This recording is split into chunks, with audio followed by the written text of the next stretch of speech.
Hello and welcome to the Community Voice. I'm Fara Sax. My guest today, we're going to talk about cyber threats and financial fraud, which are very real. My guest today is Luis Cruz. He's the Chief Information Officer at EdFed, and he's going to share how to protect yourself and your loved ones from all of this happening and falling victim, which is so real and happening in our community and across the world. Yeah. Luis, thank you so much for joining me. And you've been with EdFed a long time, I learned. We're both little dinosaurs, aren't we? I guess so, Farah. It just kind of creeps up on you. And, all of a sudden you look back and you've been with the company for so long. But I've loved every step of it. And cybersecurity is just something I'm very passionate about. I love to talk about it. I love to teach people about it. Because I believe it's super important for everyone to be familiar with that topic and protect themselves. And absolutely, that's your job, is to protect your organization and its members and against, like I said, cyber threats and financial fraud. Cybersecurity is a growing concern for individuals and organizations alike. In layman's terms, what are we talking about when we're saying cybersecurity as it relates to your industry? Yeah, so I'm glad you made that distinction that it's individuals and organizations alike, because the way you kind of see cybersecurity is different for both of those. And when we refer to cybersecurity, we're really talking about protecting ourselves online, right? Our identity and our financial security online, because that's really what these cyber criminals are going after these days. It's your identity and your personal data and your money. And so for individuals, that looks like, you get taught, probably when you were younger, you were taught by your parents that, if you're walking down a crowded street, if you're ladies, you're going to hold on to your purse tight, gentlemen, you're going to mind your wallet in your back pocket or something like that. And that's physical security. But when it comes to cybersecurity, no one's really teaching that. No one's teaching you what things to download, what's safe to click on the internet. And so it's super important for those things to be talked about. But from an organization point of view, it's really about something called the CIA triad, and that's the CIA stands for confidentiality, integrity, and availability. And that's really what we focus on as organizations, protecting the confidentiality, integrity, and availability of our data and our systems that we provide to run the organization. And why is it important for us to talk about cybersecurity and to educate the public about this topic? Yeah, I can't emphasize how important it is, because we live in such a connected world, right? Everything is connected to the internet today. And even if we wanted to, right, we can't avoid technology. We can't avoid the internet. And even if someone was able to do that, however unlikely, they would still be at risk today, because we have to provide our data to our employers, to our healthcare organizations, to financial institutions, heck, even to cell phone and internet providers, right? And speaking of which, there was just a major data breach from AT&T, and 70 million Americans were impacted by that. They had their social security number and all sorts of other personal information that was leaked to cyber criminals.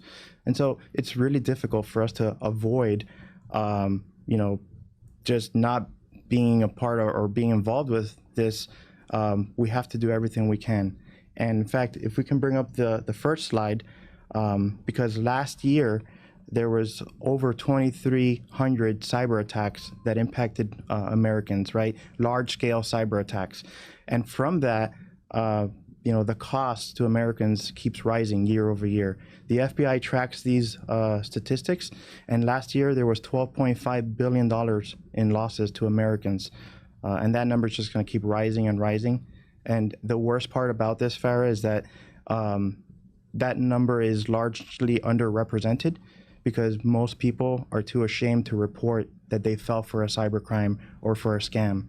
And and a lot of people also don't even know that you can report that type of a thing. Who are these cyber criminals, and why do they do what they do? It just seems like such a nuisance and so unnecessary in the mindset that we're both in right now. What's happening?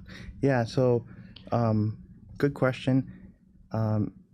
This is not your stereotypical hacker of the 90s, right? It's not some person in a dark hoodie working in their basement surrounded by computer screens, right? That is not the thing anymore, right? Back then, hackers used to work and do what they did almost exclusively for recognition, right? They wanted to be recognized by their peers and by the authorities as, someone who could do this. It almost seems like it's like graffiti, when they name themselves what they graffiti. And yeah. So back then it was a lot like that, right? They would hack a website. They would put their name, their tagline or whatever they called themselves on the website, and they would give a shout out to their friends, right? And that was it. They would deface a website. Today, it's all about financial gain, right? So hackers or the cyber criminals, which is what I like to call them, they're criminals. It's all about, stealing money and stealing identities or data. And it's really organized crime, right? They work in established organized rings. And a lot of times it's sponsored by nation states that are kind of guiding and directing these groups of hackers to, perpetrate these cyber crimes against people and against companies. And EdFed is doing some remarkable work right now. You have a webinar up and coming on Saturday, June 29th, between 11 and 12 a.m., 12 p.m., that folks can get involved with. And the information's on the bottom to register for the webinar that's up and coming. So explain the differences between phishing, malware, ransomware, and other kinds of cyber attacks, because they're just buzzwords. And how do we differentiate that and know what's going on as we possibly can become victims? Yeah, there's so many different types of ways that these cyber criminals can get to us. I'll start with phishing. Phishing is really a subcategory of something called social engineering, right? And social engineering, you can think of that as just psychological manipulation. These cyber criminals are experts at manipulating individuals to make them fall for their scams and their schemes. And how is that happening? Is this happening through a phone call? Is this happening through a text? Is it happening through an email? How do they perpetrate? All three. I mean, sometimes it even happens in person, but predominantly it happens through email. That's what phishing is, right? Phishing is when a cyber criminal sends you an email to try to trick you into either clicking on a link or downloading an attachment or following their instructions, right? To then, take your money or take your personal data. It can also happen, like I said, through text messages. A lot of times we get these text messages, asking us to buy gift cards. If you work for an organization, that might look like your CEO sending you a text message saying, hey, I need you to do me a favor. Why don't you go buy me, 30 or 40 gift cards, and then I'll give you more instructions after that. It seems like it can go on and on and on. It can be an older woman. It could be an elderly man. It could be young people. It runs the gamut of who the victim could possibly be. Yeah. So how do you differentiate and know when to say, something's fishy going on here in this phishing world? Yeah, everyone gets targeted. I'll say that. Social security, your address, your phone number, your bank account. So I say everyone gets targeted, but there is a group of people who are most impacted by this, right? And they're vulnerable. Yeah, well, it's actually individuals who are age 60 and older that are most impacted by this. And I'll tell you why that is. It's not because they're the ones that are falling for it most often, right? Although, more elderly people may be more vulnerable to this types of schemes, but it's really because, what do we say? What are the cyber criminals after? They're after financial gain, right, and information. And where is the biggest concentration of wealth? What age group is that with, right? It's 60 and older that have the biggest concentration of wealth in the country. And so the cyber criminals, they may be targeting them, but it's not necessarily that they're targeting them, it's that they're most impacted, because when one of them falls for one of these schemes, they can lose $10,000, they can lose $100,000, right? Cyber criminals get more rich through that. But younger folks are also impacted by this. Gen Z is very comfortable with technology. They grew up with it since they were very small. And so, they just fall for other types of scams on the internet as well. And malware? So malware. Malware is really what we refer to as viruses and code that can be downloaded to your computer and executed. There's many different categories and classes of malware. But phishing is how malware gets delivered most of the time, right? A hacker or a cyber criminal send you an email. That email might contain a link or an attachment that can get malware installed in your computer.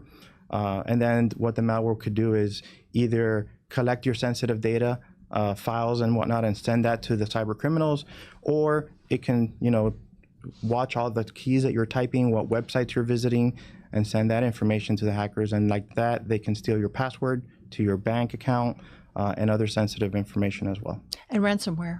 Well, ransomware is actually what impacts the financial institutions the most, and most large organizations.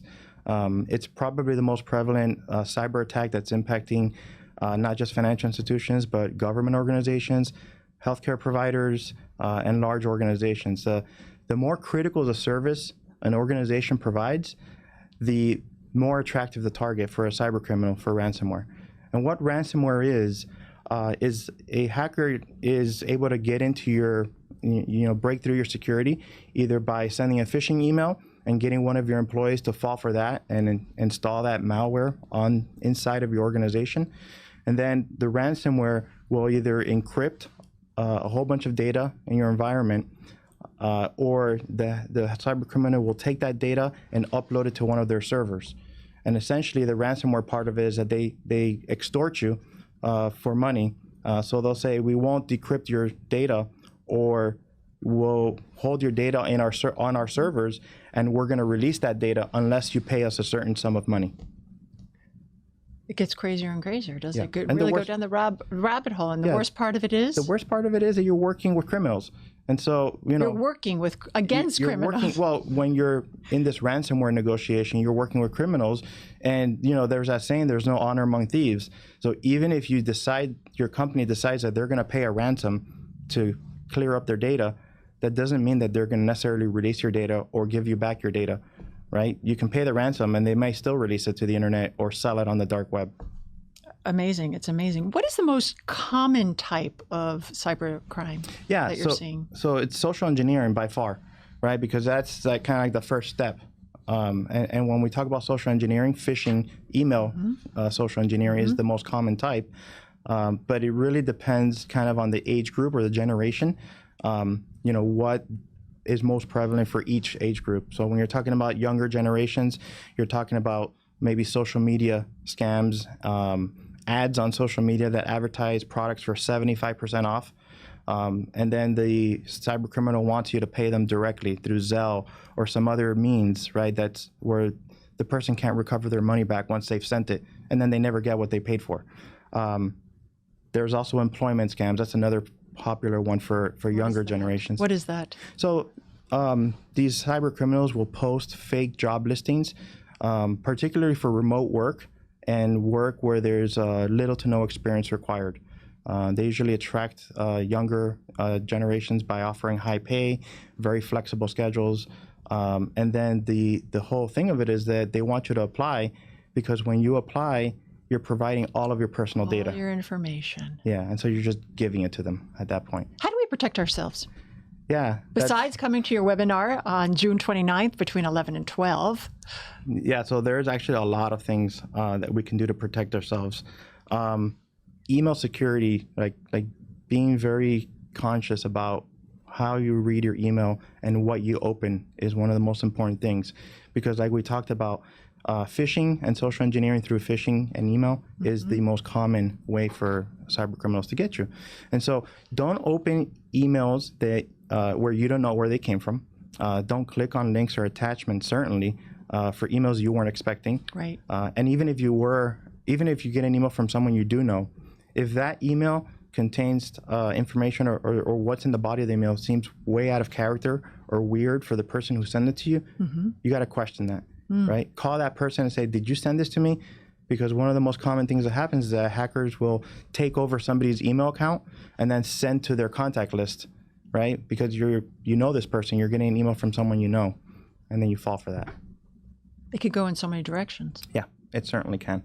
What is the current cybersecurity landscape in the credit union industry, for example? So that is credit unions, like any other financial institution, right? Banks and other types of financial institutions have those two things that the cyber criminals want most, right? They have all your personal and financial data, and they have your money, right? So it makes them a particularly attractive target for these cyber criminals. And so ransomware is one of the biggest threats to credit unions and other financial institutions, because the cyber criminals get two things from you. They get that data, right? And then they can get money because they know that financial institutions, generally have deeper pockets. Most recently, I think that another concerning thing that we're seeing now is our vendors and our suppliers, them getting breached and hacked, because a lot of times we have to work with third parties in order to provide the services that we provide. And sometimes those third parties get a certain amount of data and information, and if they're not protecting the data to the same standards that we are, that could be a threat. And so we have to work closely with our suppliers and our third parties to ensure that they're adhering to the same security standards that we are. Wow. And in the last 19 years, you've had some key challenges that you do face as a CIO of the largest credit union in Miami. What are some of those challenges? Yeah, it's definitely a growing organization, and we've been growing for quite some time now, getting larger and larger. As you get larger, your footprint and how cyber criminals see you becomes very different, and you start to become a bigger and a bigger target. But as you're aware, we are in South Florida. It is a very diverse and vibrant community, but it's also a high-intensity financial crime community as designated by the U.S. government. What that means is that we are susceptible here in South Florida to a lot more financial fraud, money laundering, ID theft, all of these things. They happen a lot more here in South Florida. And so we want to provide members of EdFed with a contemporary experience, right? We want to provide them with a frictionless experience. However, we have to balance that against, the fact that we're a primary target for these cyber criminals. And so keeping up with the evolving threat landscape, it's really one of the largest challenges that I have. What measures are in place for EdFed, for its members, for, let's just say, fraudulent activities? Yeah, we're actually very lucky that the senior management team at the credit union takes cybersecurity very seriously. And so it's not just one thing that we're doing, it's a layered approach. Some of the measures that we're taking, we're not going to talk about all of them because there's so many, but some of the measures that we're taking, for example, is we're monitoring the dark web. And the dark web, I'll explain that briefly. It's not some mysterious, weird place. It's kind of like a site on the internet that's not indexed by search engines. So you can't just search Google and get to somewhere in the dark web. If you want to compare that to the physical world, it's like having like a back alley in a warehouse district where all the criminals meet to do their illicit activities. It's not on the map, and you can't get there by putting in an address on Google Maps or anything like that. So the same thing, dark web. It's kind of there's marketplaces where these criminals exchange information that they've stolen.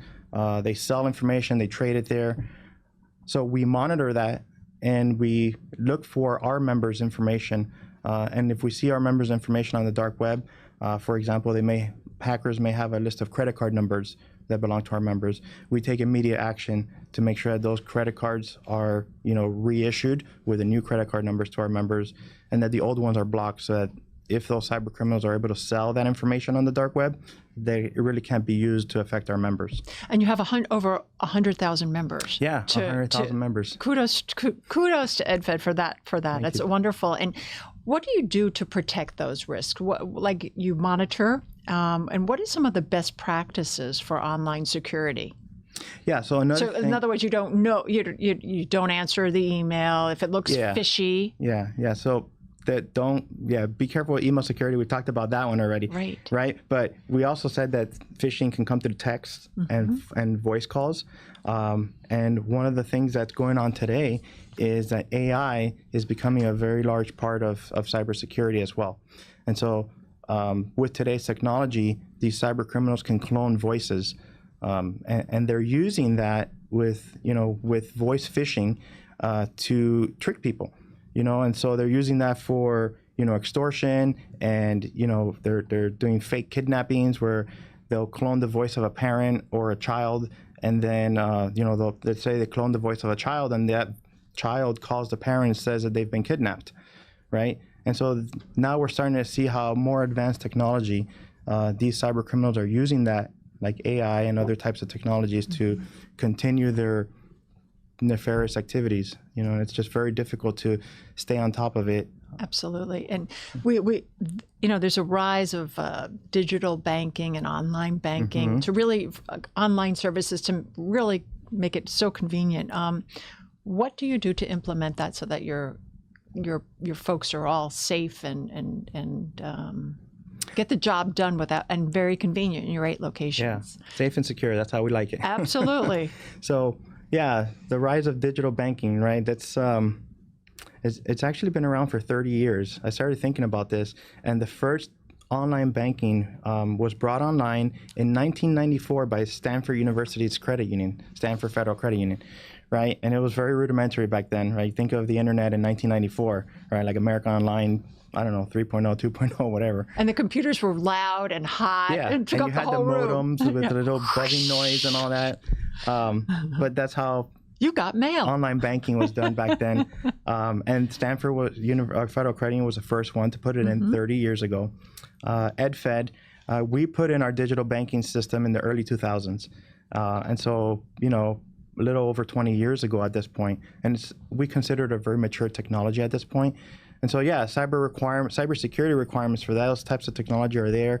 It requires strong encryption, making sure that our members use strong passwords, use other types of advanced technologies, and constantly scanning the systems to make sure that any weaknesses that we discover are fixed immediately. Absolutely. That's great, to feel secure. That's what it's all about.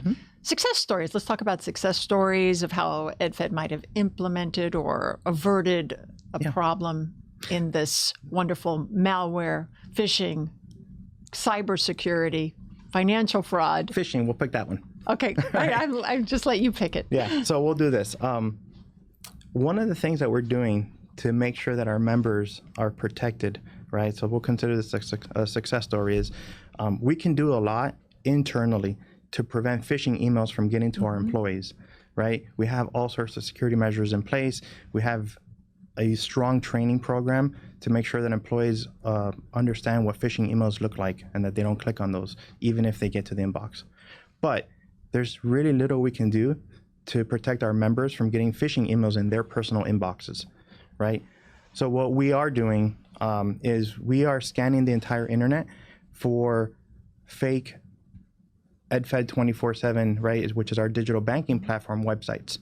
And so what the hackers and these cyber criminals will do is send phishing emails to our members, and that'll contain a link to a fake digital banking website.